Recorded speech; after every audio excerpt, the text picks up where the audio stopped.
Welcome to On the Brink Radio with Jeff Phillips Wefferson. This is broadcast number 220. I'm here on Aotea, Great Barrier Island, New Zealand. It's I think today's the 18th or 19th of October. It's a beautiful, beautiful summer-like afternoon. I've bicycled about 18 kilometers to be with my friend, Grandmother Pahudakawa, the very ancient, beautiful, very powerful spiritual being, where I came and camped out with her and my family of fellow Kaitiaki beings here 2 or 3 weeks ago and recorded an inter-kingdom dialogue. Well, I'm back beneath Grandmother Pahudakawa. Grandmother Pahudakawa, I'd really like to thank you for having us back. Jeff, or may I call you Weffy-Ups? I'm so glad to have you back, and you're welcome anytime. I hope you come and camp out again. Thanks, Grandmother Pahudakawa. This show is something that I've been thinking about for a long time, and it's not my favorite thing to talk about in such a beautiful nature setting. Probably my very, very, very favorite nature spot on this whole island, for at least 2 or 3 reasons. The main one is that I'm right in the very bosom, under the canopy of Grandmother Pahudakawa, with her beautiful company. This is also one of the few areas where I can go and have a very high probability of not hearing any human sounds at all other than those that I make. And there's been a couple of times when I've experienced boats and here, but it's very rare. Like, you don't hear planes here. The plane noise is, to me, the greatest environmental issue of this whole island, but that's another subject. This show is entitled, semi-facetiously, E.T. is a Computer, Speculations on Electronic Technology as a Solid-State Intelligence or Entity.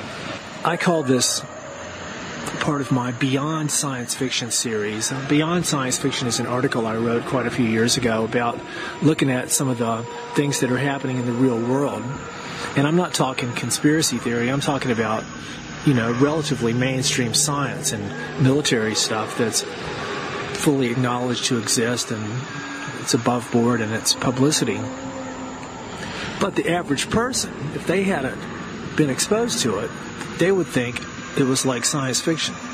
And we've gone down that road very far in the past years and decades, especially in the wake of 9/11. But it's like we live in an age of two dominant and interrelated paradigms that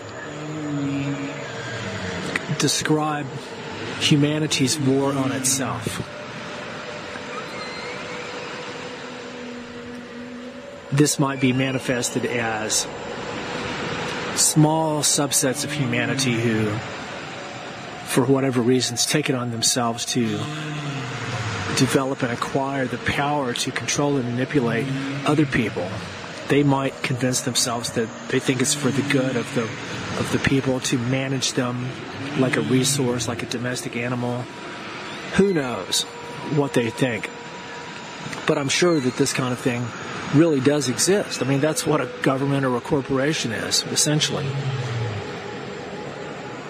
Anyway, the two paradigms I'm talking about are both concepts that I've made up. The first concept is called infotoxin, or it's an abbreviation for information toxicology. It has to do with basically the poisoning of the information environment. It has to do with lies, deception, manipulating people with falsehood, but that's really oversimplified. It's one of the most highly evolved industries and scientific disciplines that exists, using mass media as a weapon.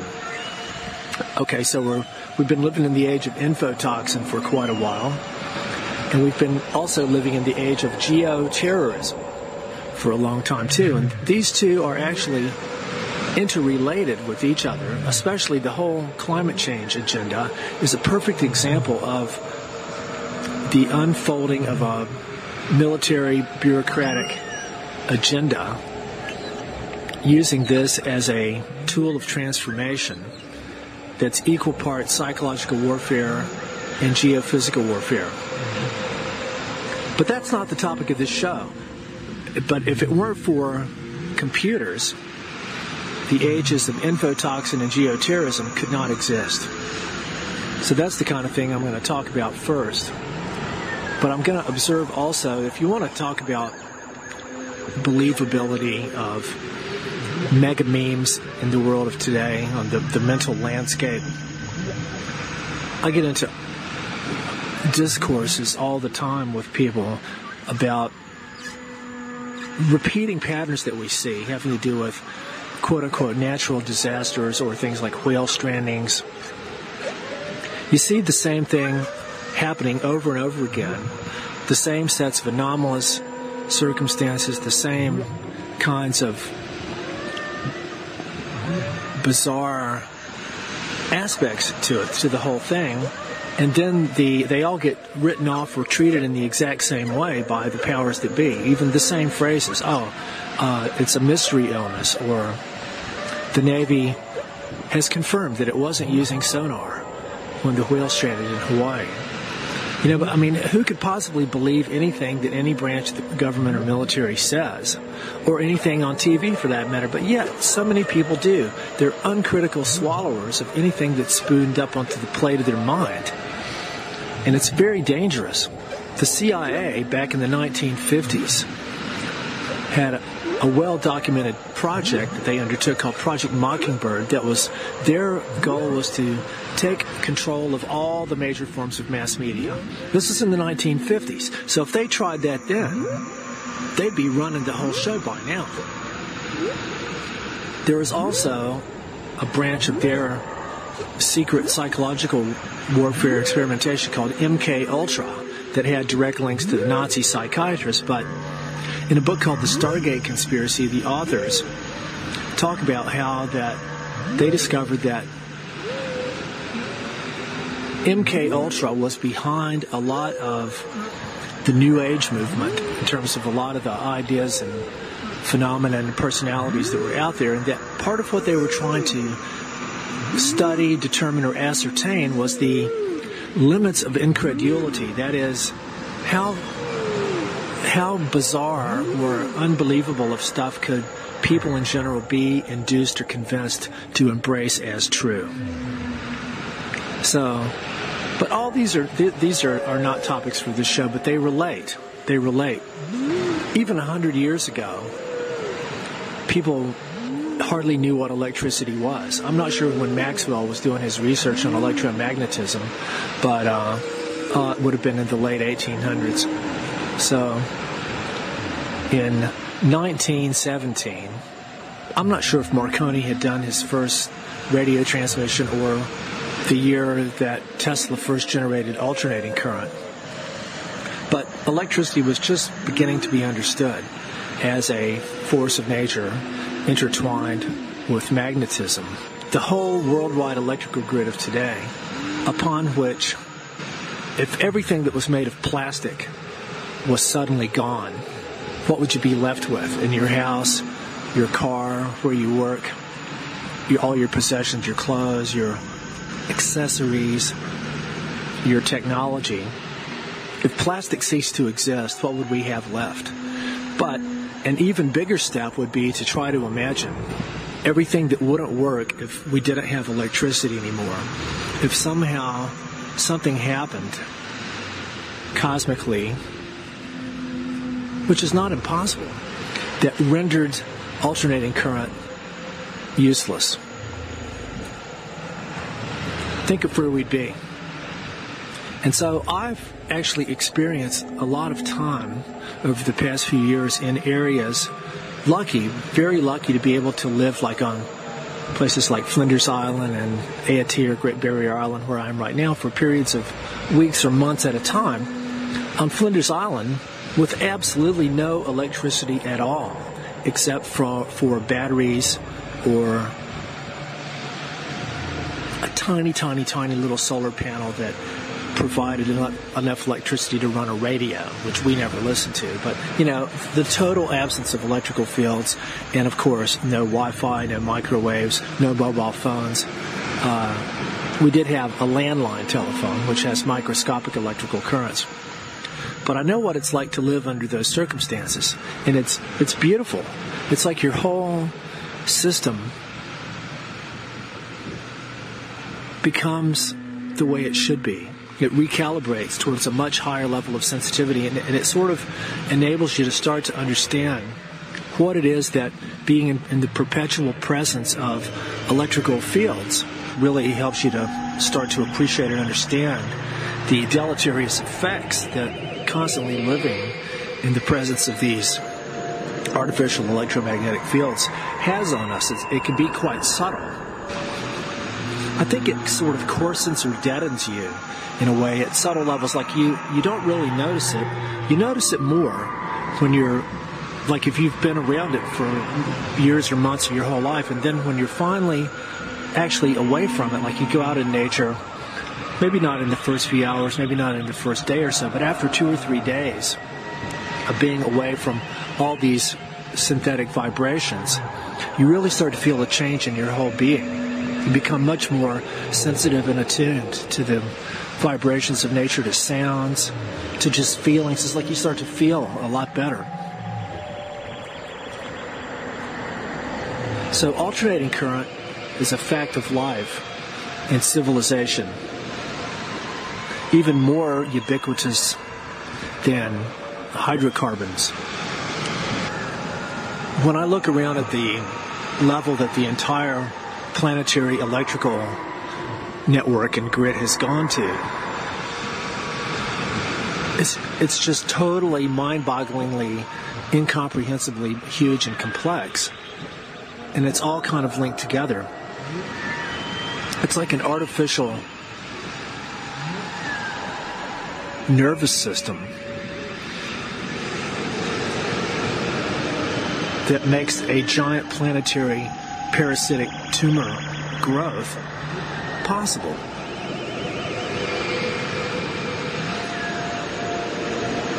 And sure, you might say, oh, we've got a lot of benefits from electricity. We've got lights and power, and we can run our cars, and we can charge our batteries, and we can run our hospitals and our industry.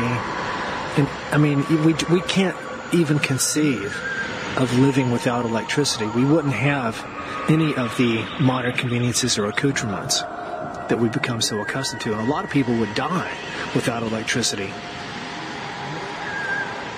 But my premise is that we're actually slowly killing ourselves by having it.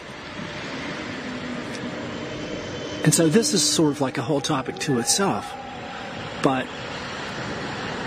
at the next level, a form of technology came into being, well, in the wake of World War II, but really in the 1970s is when, well, ever since World War II, computers, what we call computers, actually, which is not the correct term for them, have been expanding and growing.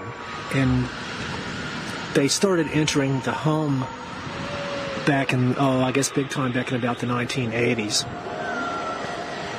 But computers aren't actually computers. Computare is the root word in Latin, C-O-M-P-U-T-A-R-E. It means to think or reflect upon. So our brains and minds and our whole selves in a normally functioning person would be computers, in that we think and reflect. Whereas what we call computers are electronic digital number crunching devices that don't have a mind of their own. They just do what we're told, and with algorithms and binary, Boolean, algebra-based mathematics. So I call them DINUCRUDs, digital number crunching devices. This is computers as we traditionally think of them. And so if you think of everything that computers make possible, it's computer simulations are huge. in both the scientific research and the management of highly technological systems in any branch of industry, engineering, or science. Computers are indispensable. And I guess a big generalization that would be true is that the use of computers has allowed technology and engineering in every direction to grow to exceptionally huge scales of proportion and complexity that would never have been possible without computers. Jerry Mander makes a really good analysis of this in his book, In the Absence of the Sacred, The Failure of Technology and the Survival of the Indian Nation, which I've read from in that book on this show. So computers, or Dynacruds, make a lot of things possible. And from the purely human perspective of us having our progress and our convenience and our comfort and all the things that we want, computers are practically God. They make all this stuff possible. And in the world of Google and artificial intelligence and robotics, they're telling us what to think and what to do. And I've always thought of computers as being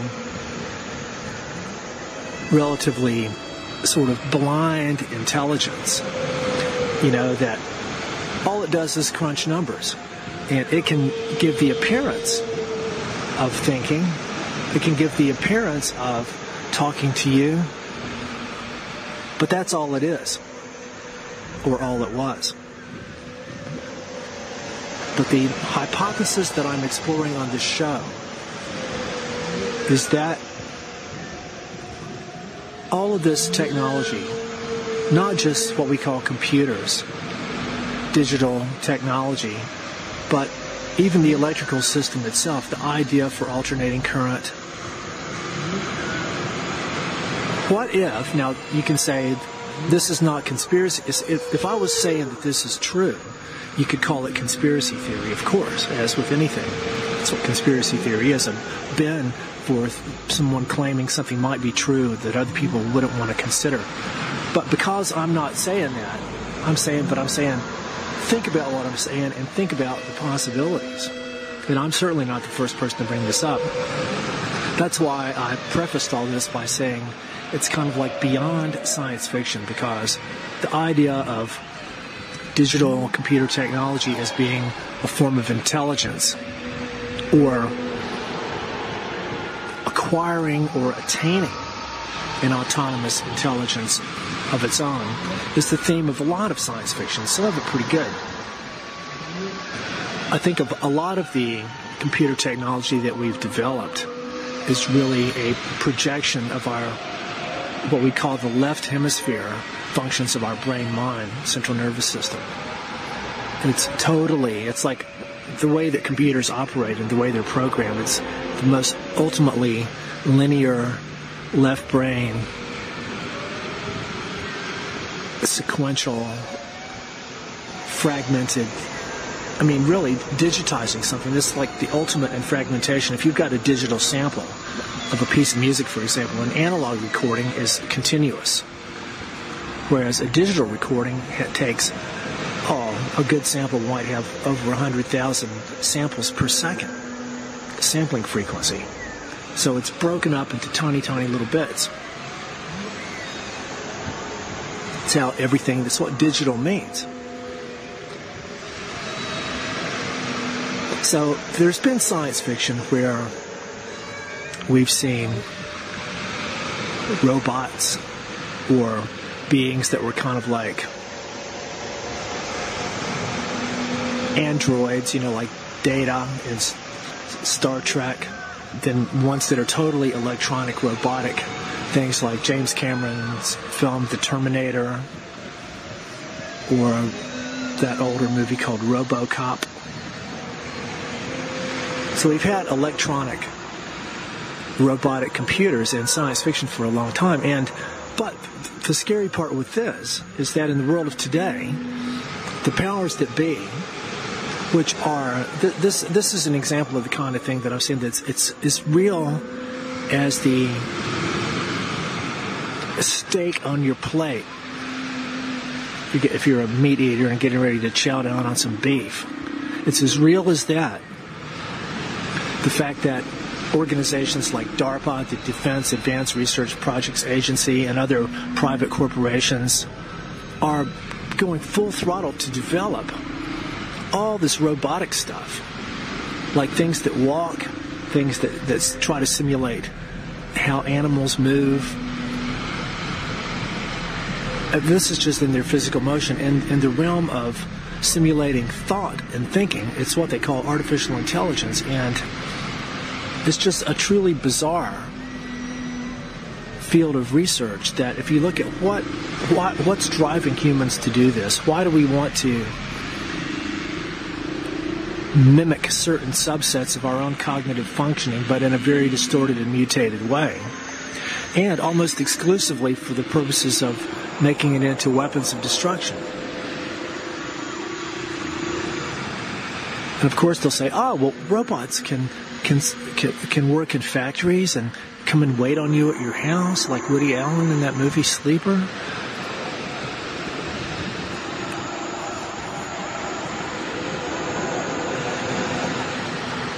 So robots are here. And this is just, I'm not an insider to all this stuff, but based on just what we know. I mean, if anything military, what we know about does not include all the secret stuff, which is a given. If we knew, it wouldn't be a secret. But what we know of, you can just guess that the stuff that they're working on, or maybe that hasn't been brought out into the light of day, probably goes at least one light year beyond all that, and maybe more. And a lot of it is probably fantasy type stuff that probably wouldn't really work, like their intergalactic, interdimensional traveling devices and all this stuff. And but I mean, maybe it does work. Maybe they can transport themselves there and hopefully not back. But the point I'm making is we're entering a dimension of reality in which electronic computers and digital technology is so pervasive and so ubiquitous, but it's being used for the most highly destructive ends. And like, for example, with the explosion in undersea warfare, technologies manufactured by a lot of companies, but one of them is called Raytheon. They're specializing in underwater drones that emit all kinds of high-powered electromagnetic energies like microwaves.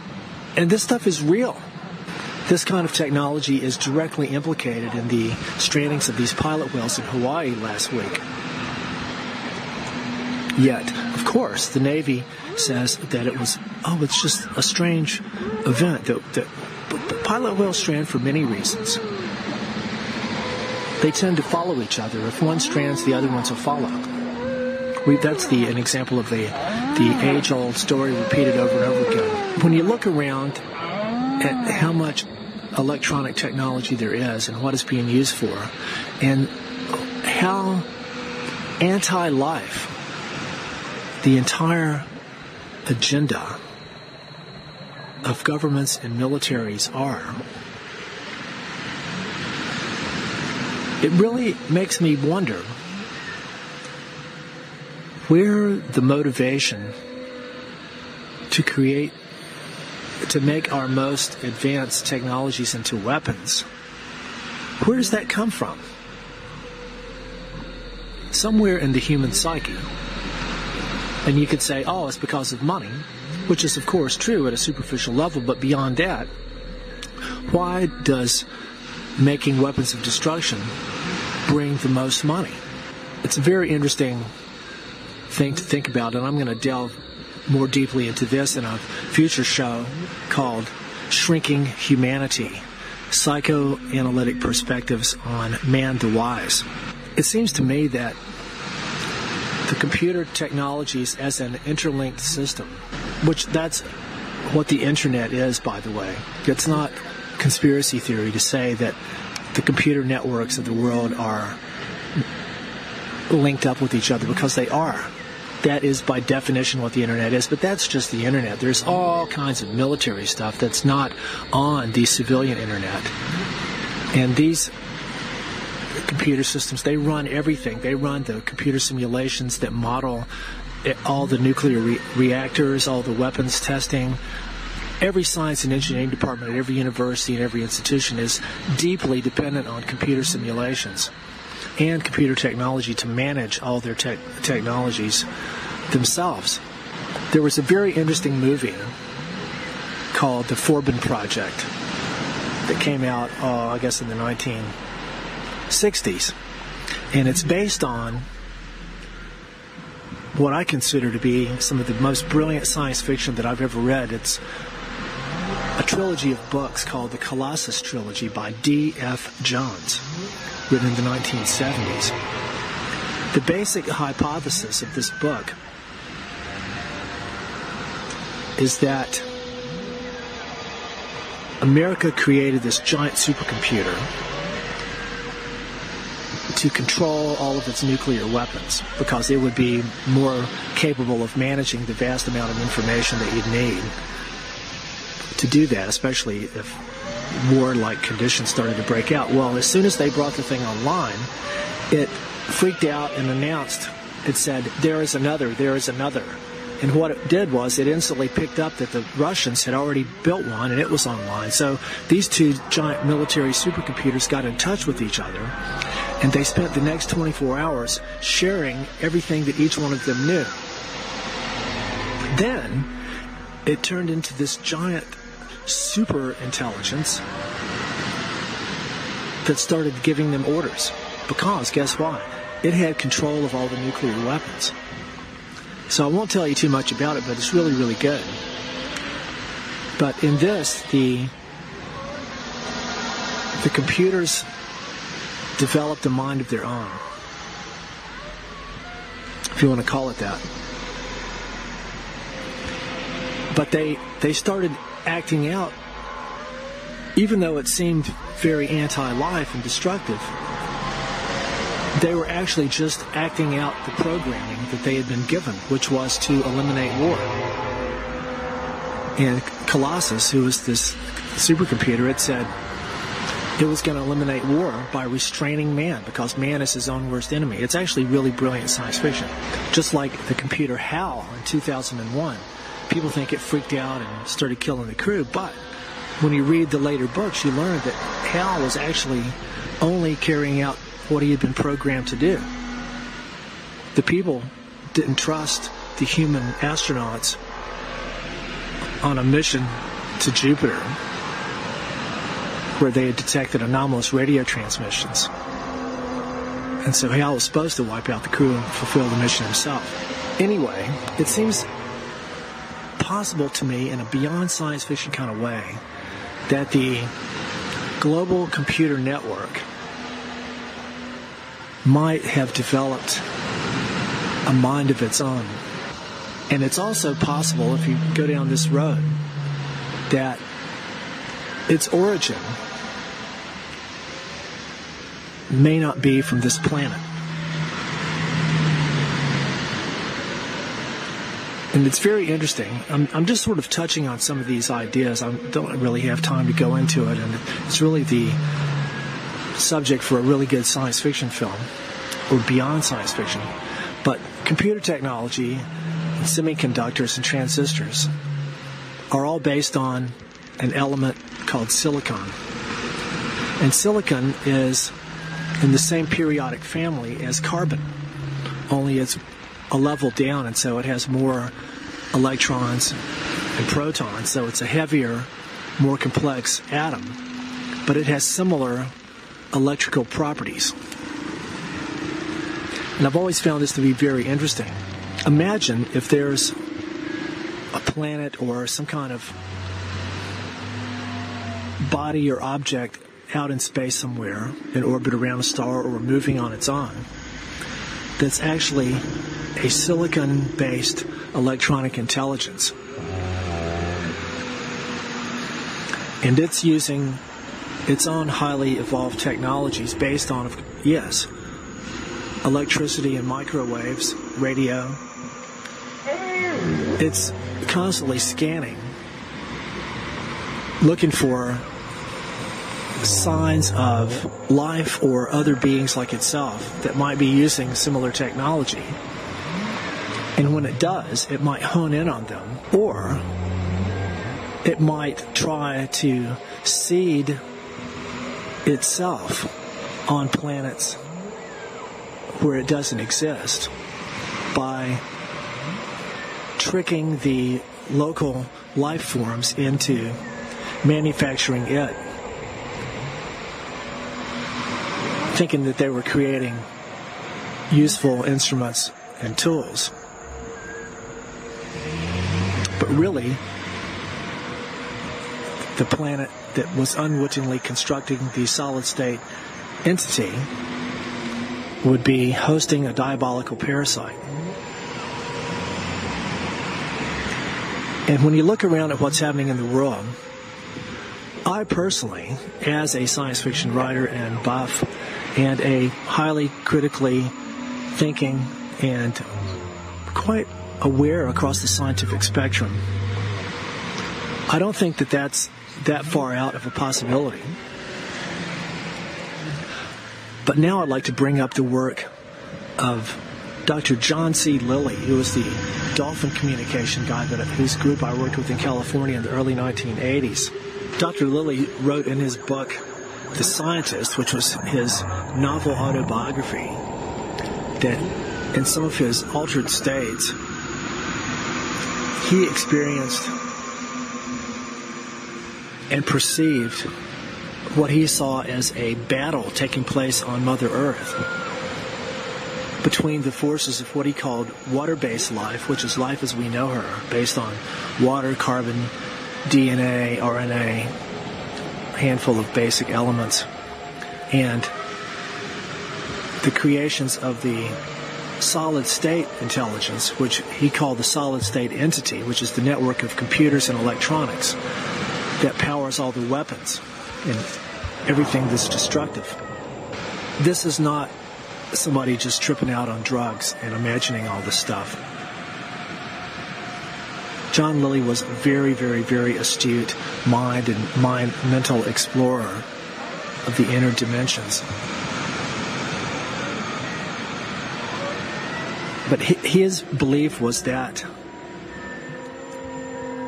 the solid-state entity existed off of this planet, but it had been using forms of technology that we don't understand. It had been manipulating us below our levels of awareness and convincing us to manufacture more and more of it, increasingly complex computer systems, developing into artificial intelligence, robotics, robotic mining, the manufacture of computers by other computers. And that he also said that the solid-state entity did not like water because water was inimical to its very essence, and that he also believed that the whales and dolphins were picking up on signals from water-based life on other planets and other star systems, and that they were responsible for bringing down the signals from water-based life to Mother Earth and broadcasting it out to other planets too, but that they served a very critical function in the maintenance of life as we know it. And this resonates very, very, very strongly with the stories of the whale-dreaming people in Australia that I've been really connecting with in recent years. But Lilly speculated that the whales and dolphins were the single biggest enemy of the solid-state entity because they were bringing down the signals of water-based life, and the solid-state entity does not like water-based life. In fact, it wants to get rid of it all.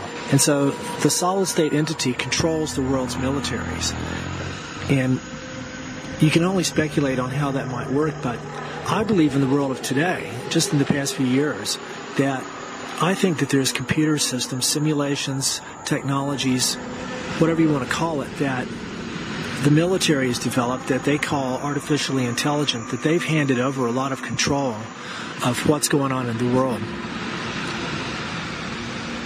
And I think that there's people that know this, but I think a lot of the decisions and things that are happening in the military arena, it's possible that these decisions are being made and operations managed by computer systems, and that these computer systems are actually doing the handiwork of a solid-state entity.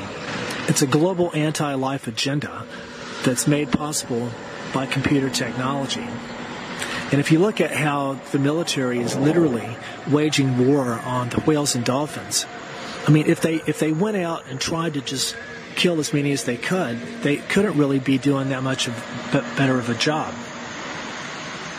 So the agenda of the solid-state entity is first to get rid of the whales and dolphins.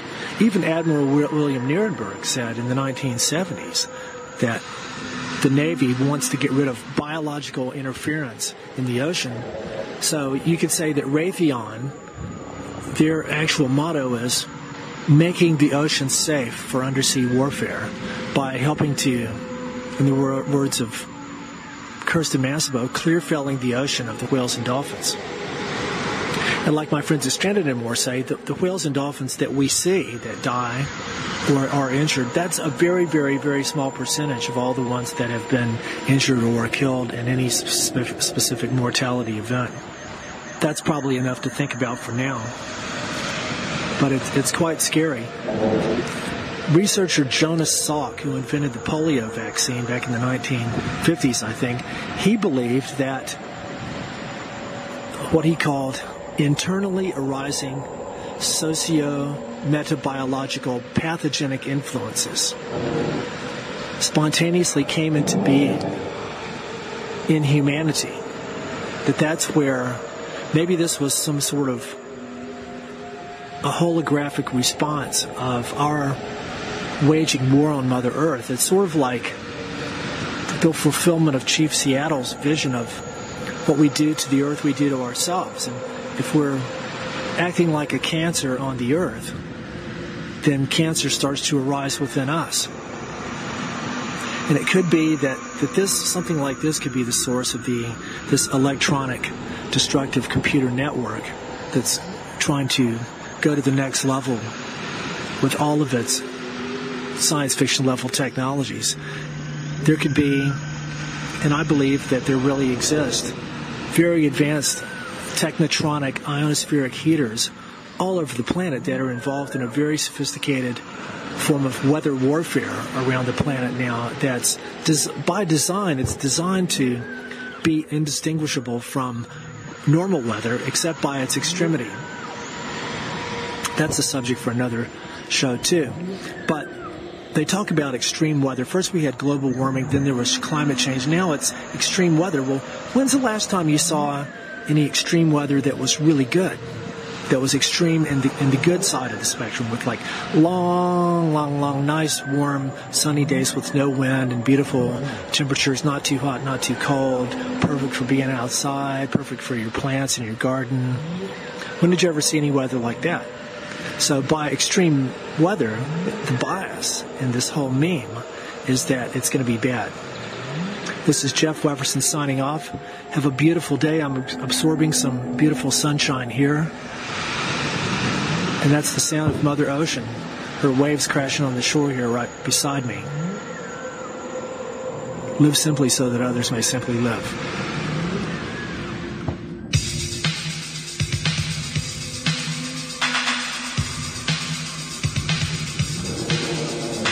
Now, Albert Einstein was a man of whom I like to think. A brilliant mind, alas, but mine was taken to the brink. When I saw in a magazine just the other day that his brain, now cubed and pickled, is safely tucked away in the office of some scientist in central Wichita, with this cruel gesture to have transpired some North Carolina plot. Oh, they've got his brain sitting in a jar. Could it be we promised a little too far? As the neurosurgeon screams for more. Thus for the Reagan, nevermore.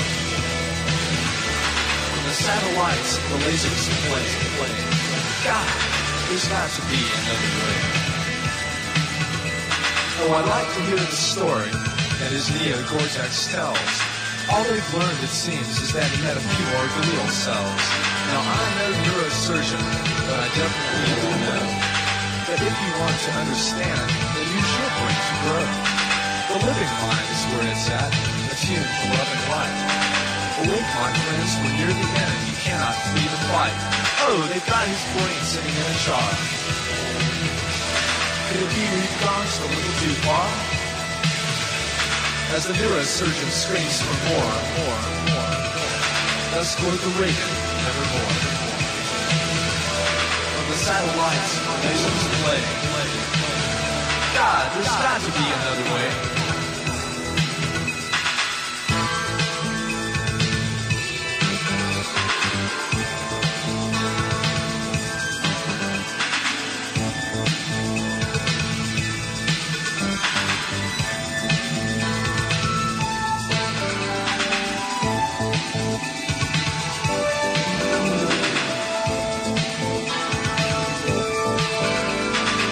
His brain sitting in a jar. Could it be we've gone just a little too far? As the neurosurgeon screams for more. Let's quote the Reagan, nevermore. From the satellites, the lasers play. God, there's got to be another way. Now, Einstein's brain sitting in a jar is symbolic of a world that's gone too far towards extremes of consumption and obsession with matter. Could you call it material possession? Or his theories of relativity showed us we're all really energy. He wrote in his mind on beams of light. If we learn to do it, we just might transcend our current global nightmare show. We're all in the human team, you know. All in the human team, you know. All in the human team, you know. All in the human team, you know. You know? All of the team, you know? Don't you know? Yeah. Then again, this works me out of bar.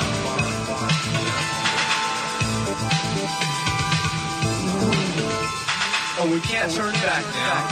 But can we last long? Can we last long?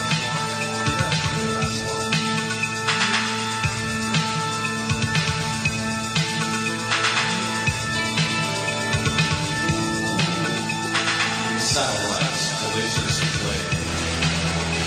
From the satellites, the lasers play. God, there's got to be another way. Can we find another way? Can we find another way? Another way? Another way? We've got to find another way. Today.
thermal radiation. Fire storm. Fire storm. Laser scorch. Fire storm.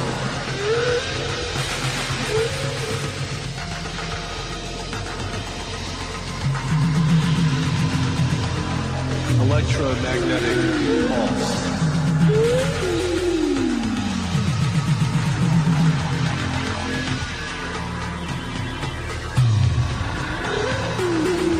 Plagues of insects. Debilitation of the body's immunological systems. Mutations.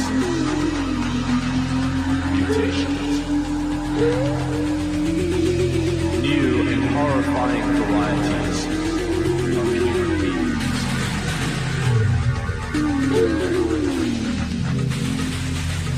If everyone had a profound and immediate sense of the actual consequences of nuclear war, we would be much more willing to confront and challenge national leaders of all nations when they present narrow and self-serving arguments for the continuation of mutual nuclear terror. Mutual nuclear terror. Mutually assured destruction. Balance of power. Deterrence. Mutually assured destruction. Mad. It's mad. Mad.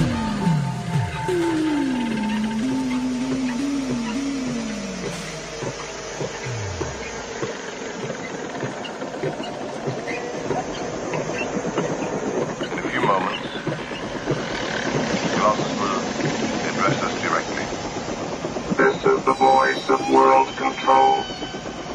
I bring you peace.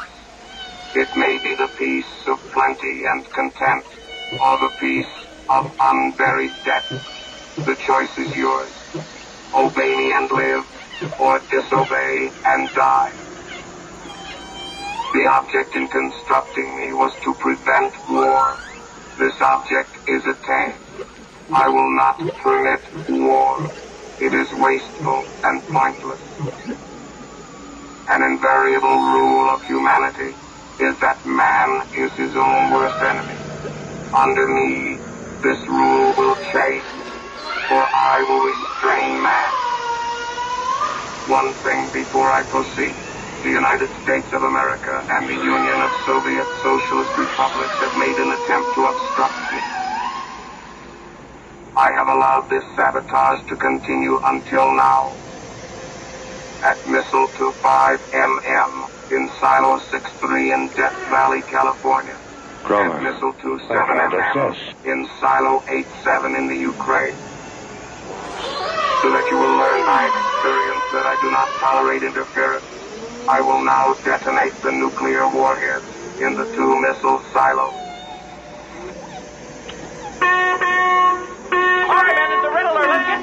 Come on! Get those men out of the silo. Move!